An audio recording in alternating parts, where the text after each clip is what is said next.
Today on Sunday SoulDay, we're diving into the world where data meets strategy and courage meets leadership. My guest, Jeremiah Clark, has scaled growth at LinkedIn, Pinterest, driven success in venture capital, and now he's taken the founder leap to create a data science interview platform that's transforming careers.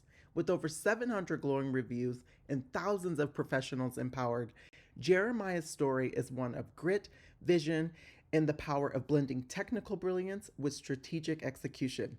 Let's welcome him to Sunday SoulDay.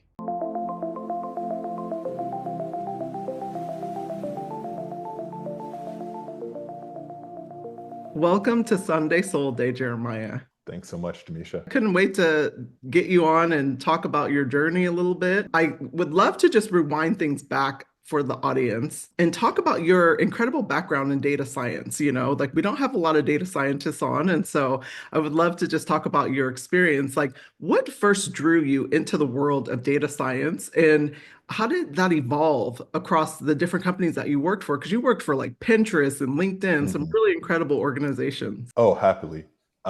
So I'll just sort of give a context into data science for anyone who's not too familiar. Effectively, data science is just using statistics with some modern programming in order to solve business problems. It's really not too much more difficult than that. But to answer your question, what drew me to the space, I would have to take a few steps back in order to really shape out this answer. And it gets kind of deep very quickly, so just bear with me. But when I was growing up, I was essentially raised by my mother and my aunt, and we were growing up in a low-income Black community in Sarasota, Florida. My mom left that community to go to Atlanta when I was about 10 so that we'd have more opportunities, and my aunt stayed. 10 years later, my aunt died in a really tragic accident when a woman drove into her home, into her bedroom, while she was sleeping 3 o'clock in the morning. And it really shook my whole family, including myself.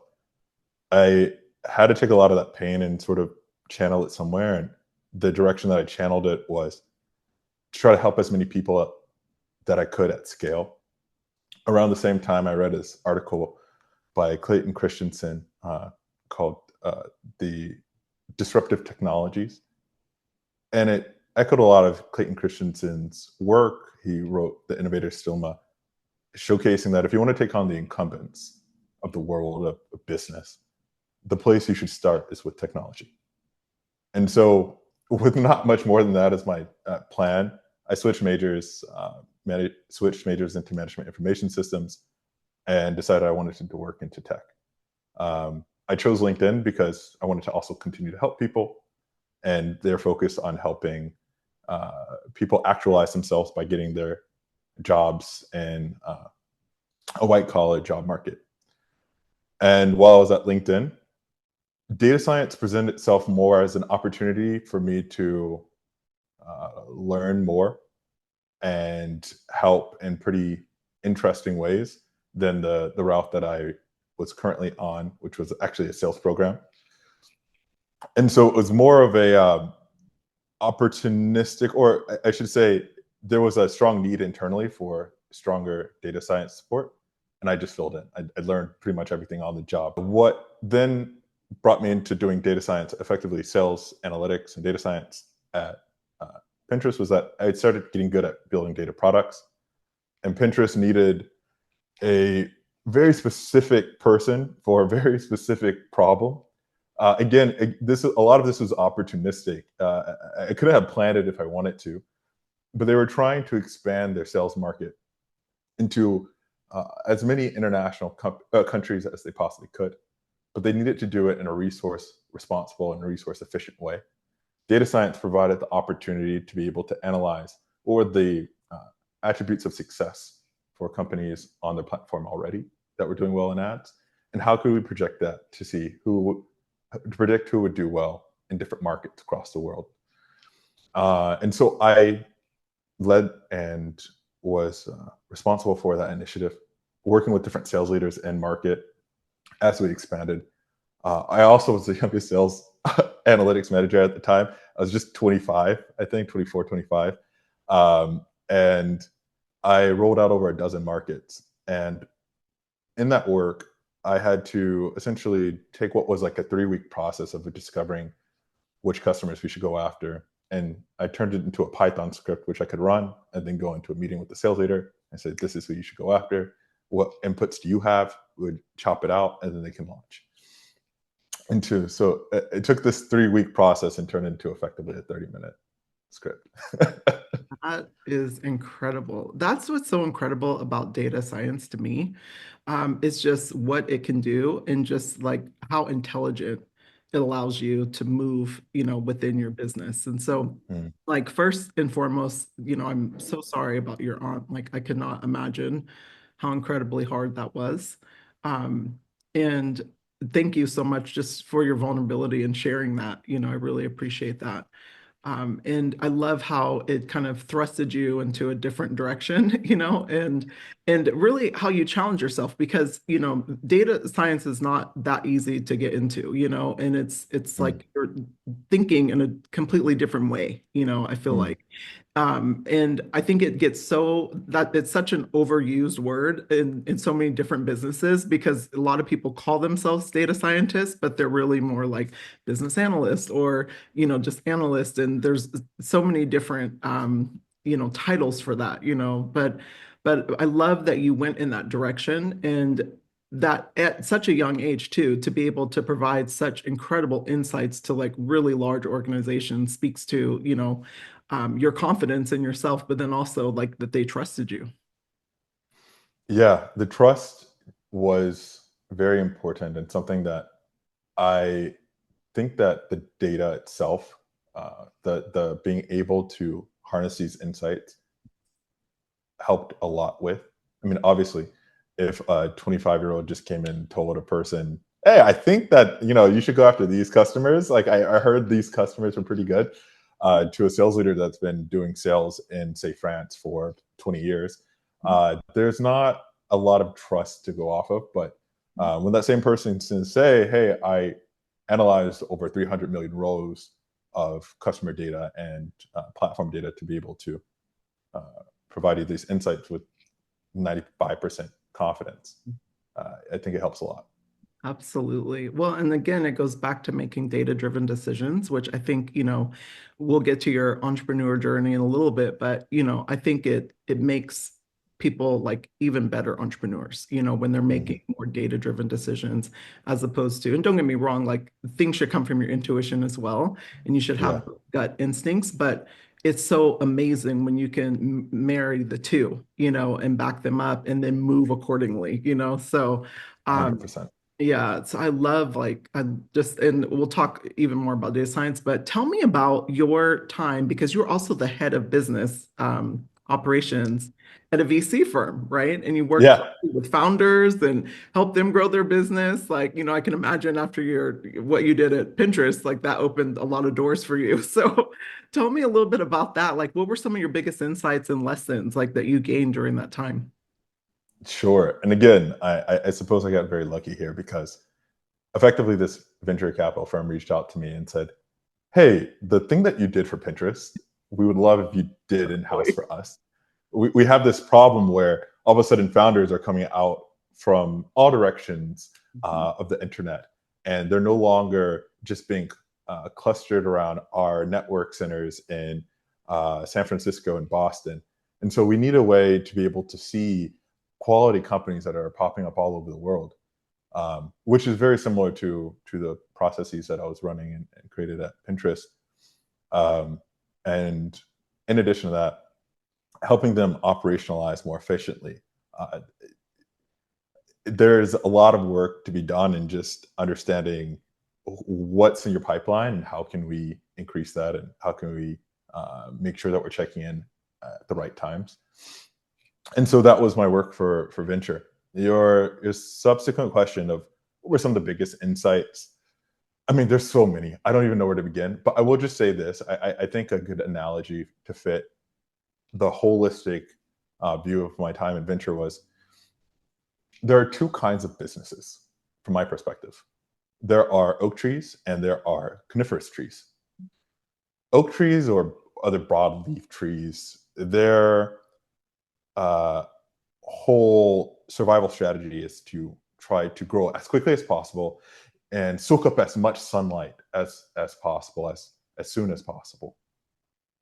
And while this leads to really interesting results, they tend to have uh, shorter and more shallow root systems. And when cold winters come, long winters come, they tend to have a harder time withstanding and staying resilient.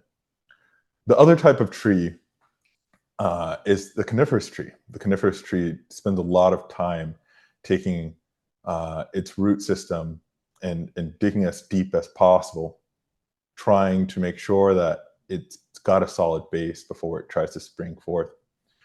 And once it does spring forth, what we see from coniferous trees is that they can withstand harsh environments. When the cold, long winters come, they are able to withstand those, and they tend to grow larger and live longer than the broadleaf brethren. And so, what I took away from venture is that as an entrepreneur, the kind of business that I want to build, the kinds of businesses that I want to build are coniferous in nature. But I think it's important to understand both games and to plan accordingly. Yes. Oh my gosh. I love the analogy you use with the oak and the coniferous trees. And what's so interesting is especially when you have venture, your company's venture funded, right? A lot of Mhm. times they want you to move like an oak tree, they want you to move You've fast got to. and they need to see results. And, it's like, it's so difficult. And I say this from, experience, not just, me guessing. But it is so difficult to put in the right systems when you're running so fast and you're moving Mhm. so fast and trying to soak up and take in and then on top of that hire and then get those people acclimated and then integrated into your system and even Yeah. define your system as you go. And so I have seen the best companies that really, are amazing at this are, companies like Apple, Pinterest. They actually are both Yeah, live they in an are. and world and not an or world. When you're able to marry both, like that is when your company is able to be so successful because there are moments where you need to move faster than, competition. Not that you're paying attention to them, but it's like you need to get out there, right? You need to move quickly. But then it takes such discipline to be like a coniferous tree and really root yourself, So I love that you gave that analogy. Yeah, and I love that you highlight that truly it is not an either or world, it is an Yeah. and world. With Apple in particular, it's very Yeah. interesting. I would say that for a long time they were an oak tree, and it was the coming back, the second reemergence of Steve Jobs that Yeah. helped them coniferize, if you will. He looked at their product lines and said, too much, too complicated. We're just doing four. And we're going to do them really, really well. We're going to get deep into who we are and who we serve.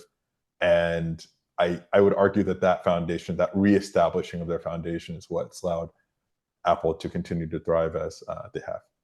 Facts. Oh my gosh, you just gave me chills because that's exactly what I was thinking of when I said Apple. Like, amazing, amazing. Oh my gosh. Well, now tell us a little bit because you transitioned out of a 9 to 5 Yeah. and, kind of started building something on your own, which we're going to talk about in a bit. But what I'd love to start with, what was that moment for you? Were you terminated? Did you leave on your own?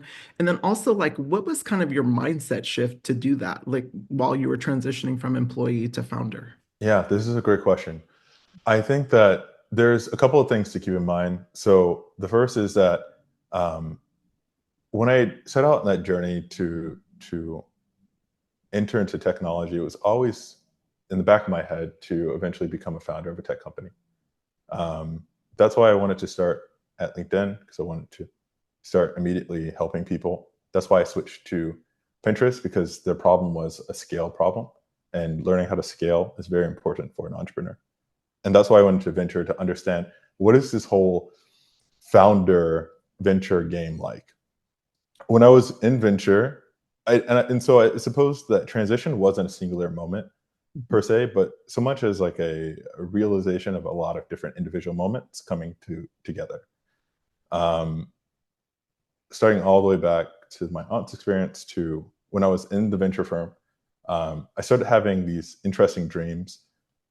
One in particular I had climbed through this large ivory tower. I mean, like the symbolism is too on the nose. When I got to the top, where my partners, they were aged a bit, I was aged a bit, and they congratulated me on my accomplishments. And I remember holding this award, sitting on top of this ivory tower, where there was this like sky garden, and everything around me and everything I saw was beautiful, and feeling so empty. Not because this wasn't something to achieve for, and not because this wasn't a worthwhile endeavor, but because it was just not the one for me.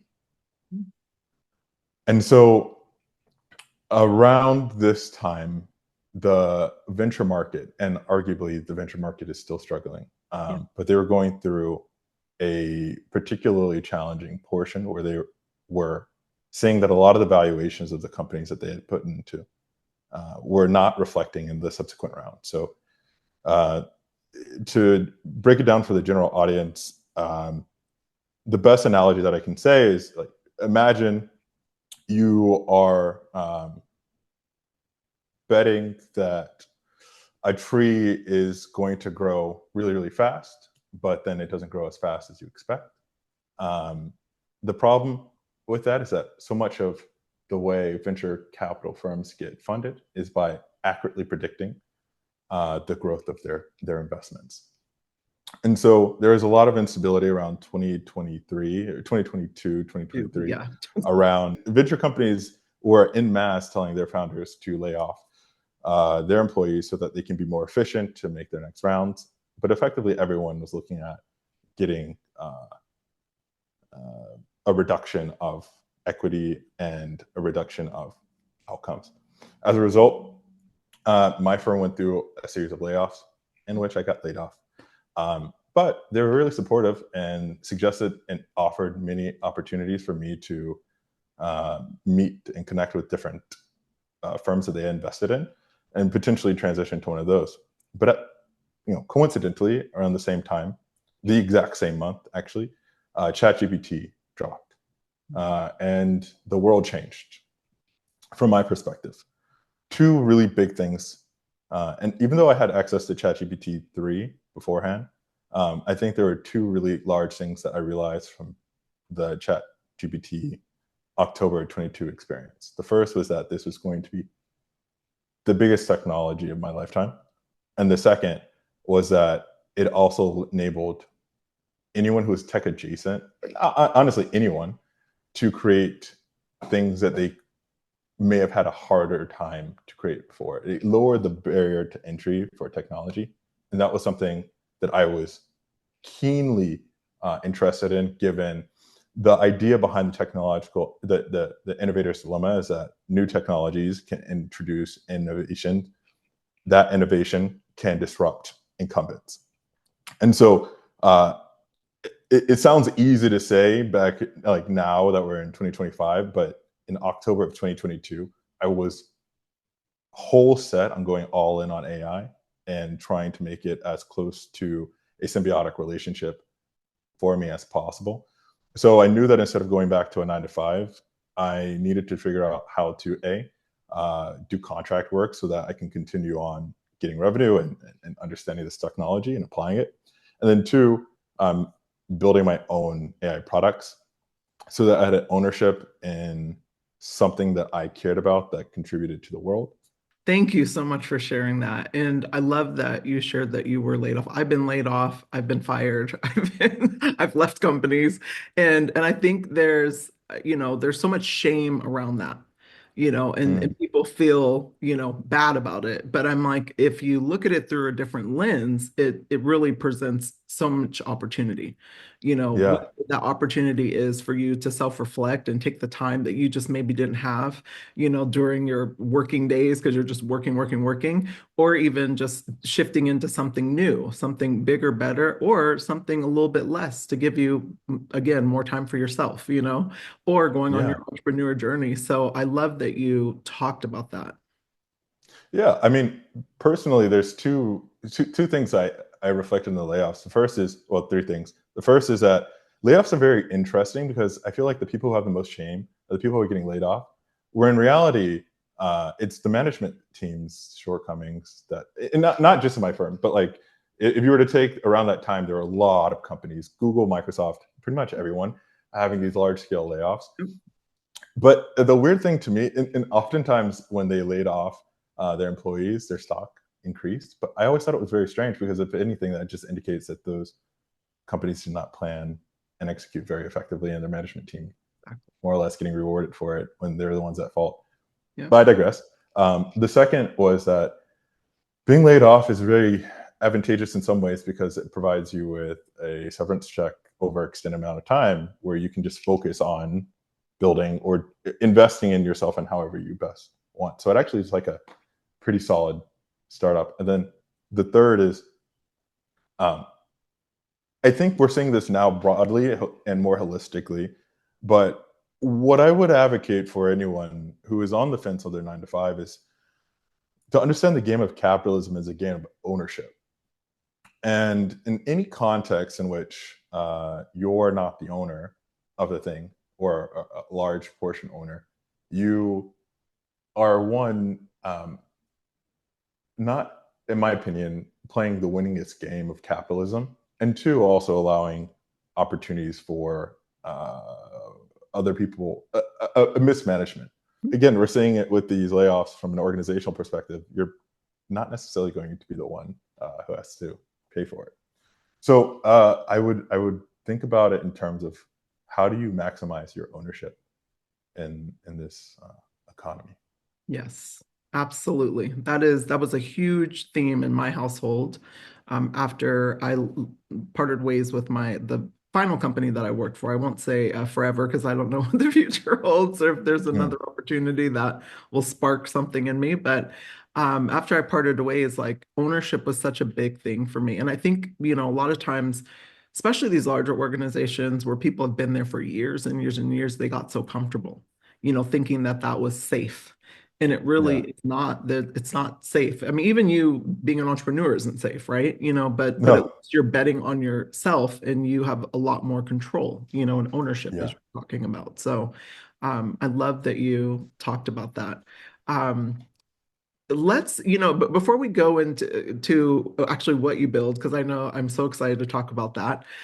You actually worked with me. This is how you came onto the show through my company. Would love to just have you share your experience very quickly with working with me and my team, and how you're able to step into a consulting role that you were just talking about, how you're consulting and also building. Yeah. So I would say that one, and not just biased because I'm here chatting with you, but I am thoroughly impressed by the way that you went about one finding me to work with, how we moved together, scheduled meetings so quickly, and minimized the time to getting to impact as much as possible. So now it might have been uh, 2 weeks since we first chatted, maybe three, and I'm already on the team and starting to understand how I can provide value to the engagement for science consulting. But I'm already like, boots running, and I think that speed is one that is very admirable. Um, Yeah. very admirable. Thank you so much. Again, it's part of being the oak and the coniferous tree that you talked about. Yeah.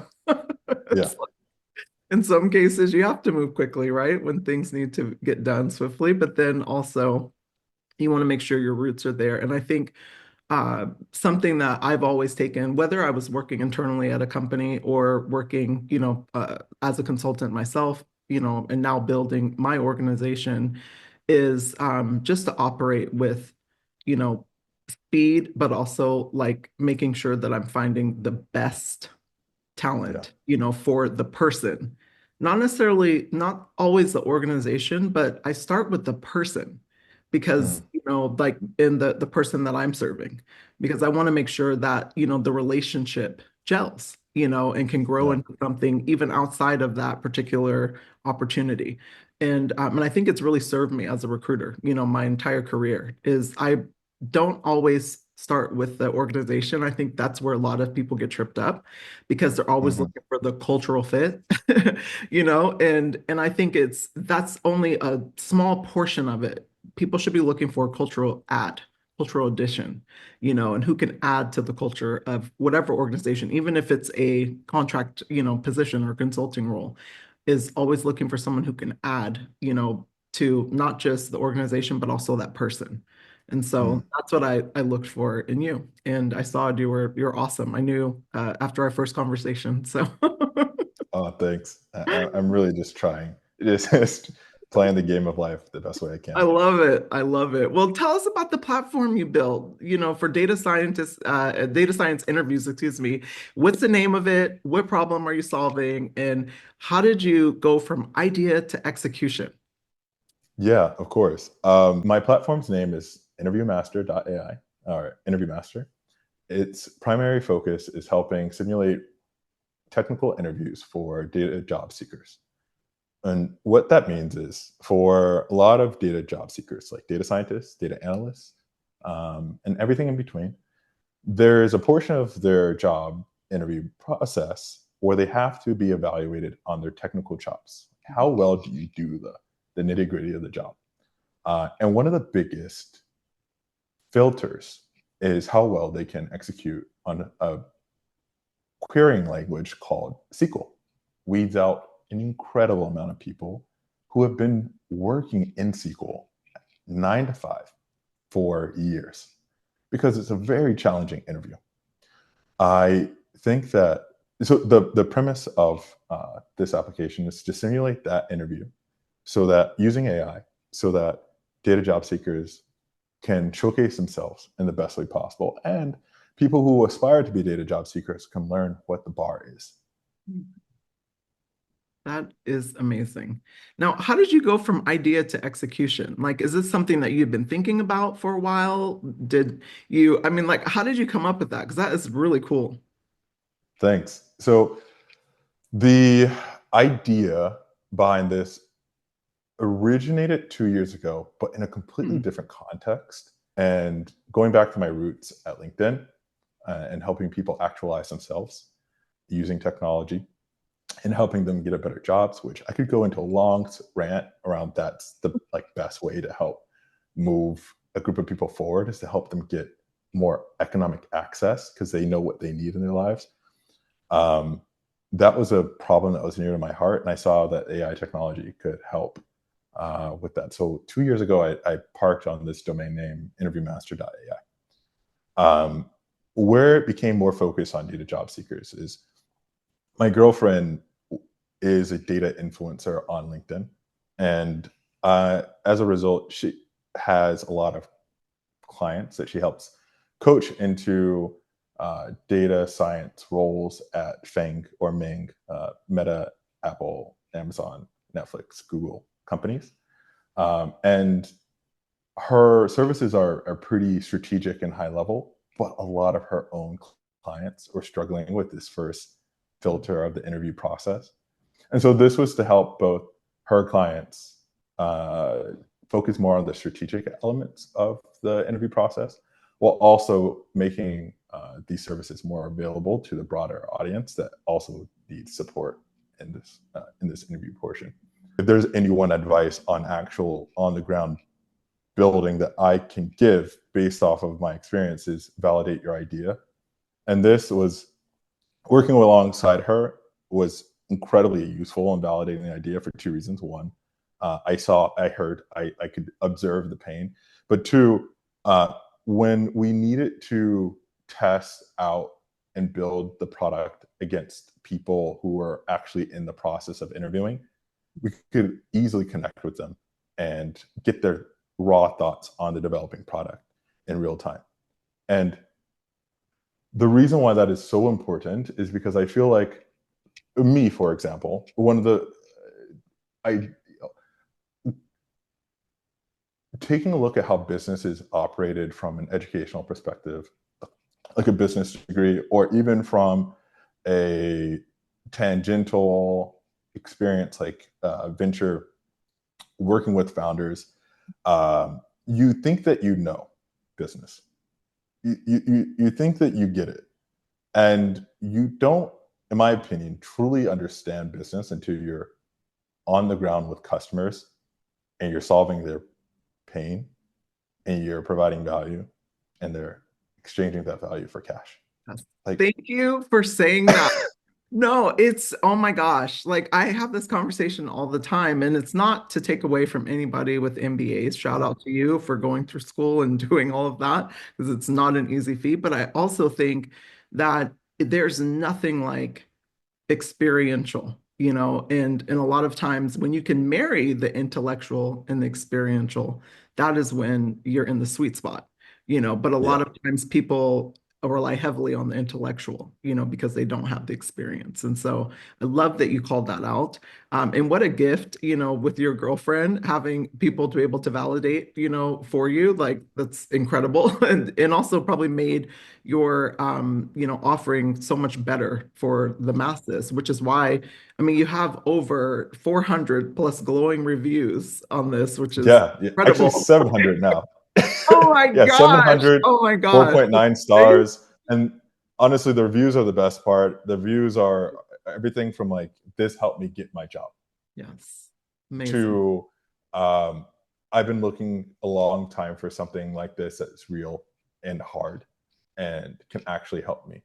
And thank you so much for building it. Stuff like that, it made all the effort um, worth it.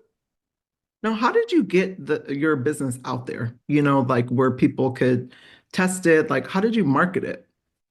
Yeah, so that was what this partnership was really, really helpful for. From a marketing perspective, from a distribution perspective, this partnership has been indispensable. Where I come in with a lot of the product knowledge, how do you go about building it? What is our tech stack? Um, how are we, going to wrangle these AIs to be able to be more predictable and reliable and not hallucinate? Um, she's been incredibly helpful with the distribution initiation. At this point in our stage, we're looking to figure out how to do is build systems that will uh, enable distribution at scale without a lot of input on our end. And that takes a lot of work. And again, it's more coniferous root building Mhm. work. But for the initial distribution, her following has been incredibly helpful. This stage that the platform's in, right? Like, what kind of support would be most helpful to you, if people were listening, whether it's, partnerships, funding, like I know you mentioned the building out of the systems, but is there any community support or technical help that would really advance you? No, from a technical perspective, we've got everything that we need. But what would be incredibly helpful is publisher support. So if there's anyone who has any sort of media outlet, let it be the guest write on a blog, or they are a publisher, or they have a YouTube channel or a podcast, I would love, love, love to connect with you. Um, at the moment, that is definitely the primary focus. From a technical perspective, if anyone is wondering why it's so important, there are two reasons. One, obviously, is the immediate megaphoning out into the world. But the second is a little bit less obvious, which is backlinks. If you can put your website in essentially more places across the internet, you gain more trust from Google, which provides you with more traffic. More traffic equals more customers. And so that's what I mean by trying to figure out how to build systems that will allow us to uh, drive distribution at scale. Anyone listening, please reach out to him. We'll make sure we put all of his information in the description below so you can reach out directly. As a Black man, okay, an entrepreneur, data scientist as well, how do you take care of yourself? Like how do you basically protect your mindset in the world that we're living in today, and also prioritize self-care in order to be able to serve others? Yeah, that is a really great question. Honestly, it is a lesson that I'm only sort of refocusing on. Um, I feel like throughout my career, I've had ebbs and flows of mental health, positivity, and negativity. I actually just came through one of my darkest places yet. And it was actually after launching Interview Master. there was a lot of work to get it to public facing side. And the context here is for the entirety of its development, I was in Asia, very far away from friends and family, very focused on building. And part of the thinking was like, okay, by being in Asia, you can lower your cost of living significantly. I was in Japan for 7 weeks in that 5 month stint, and there dramatically transformed the way I saw designing for the end user. Everything there is designed so thoughtfully that it sort of gets seeped into your bones. But at the same time, being separated from my friends and family, spending every waking moment that I had building was more draining than I could have initially imagined. And I just went into this very dark space. The lesson, I feel like I'm in the process of healing, even now. And what I've recognized is that first, like, talking to my parents on a regular basis is very helpful. Talking to my nephews, who I see as sort of the next generation future, it's very, very helpful. Um, Connecting back with my friends and just chatting, it's helpful. I'm getting spending some of my time doing Muay Thai, which is a form of martial arts. It's pretty much what they do in MMA when they're standing up and striking, using elbows, legs, and knees. That's Muay Thai. Getting back into that. Been training for off and on for about 4 years. I'm pretty good.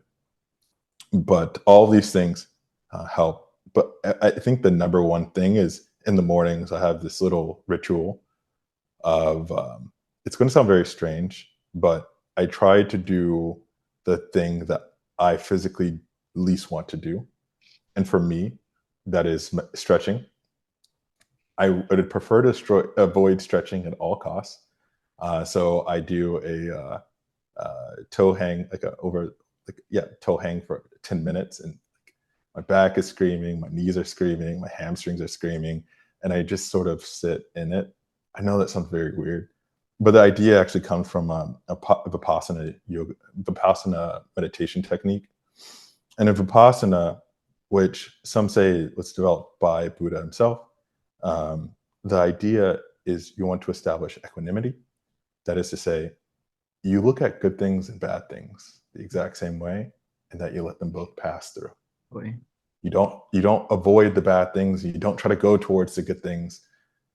You just see them, acknowledge them, and let them pass through.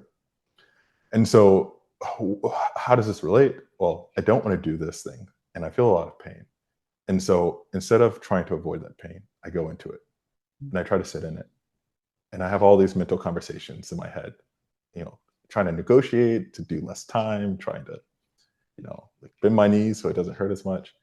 And I have to negotiate with myself over and over and over again to like sit in it and let it pass. And I think that that helps me a lot. And if I have time, then I try to actually do like a more proper Vipassana meditation. But I think a proper Vipassana takes like an hour, and like you probably should do it twice a day. And sometimes I don't have that much time to sit and meditate, so at the very least, I try to get that stretch in. Um, and if I have bonus time, then meditate. Well, first of all, we love weird on Sunday Soul Day. So I love that you shared that. And I don't think it's weird at all. I think it's amazing. And it speaks just so deeply into how you think and how you are so focused on not just your mind, but your body and your soul, like Mhm. connecting as one. And so I love that. The tagline for this show is weekly fuel for your mind, body, and soul. And, Mhm. and I think the best leaders, try and remain in alignment as much as possible with those three things in mind, and then if I Yeah. could add one more, it's your heart, and staying in your heart space. And so thank you so much for sharing that. Like, and I love that you give yourself that time in the morning to do the hard things. I try to start my mornings a little slower, but I also definitely get to the hard thing right away when whenever I'm doing my work, I always do the thing that I don't want to do first, then Yeah. knock it out. And then I know the rest of the day is going to feel a lot more flow, So, so I love that you called that out. Like it's so amazing actually, because I it reminds me of this book I read years ago called A Beautiful Morning.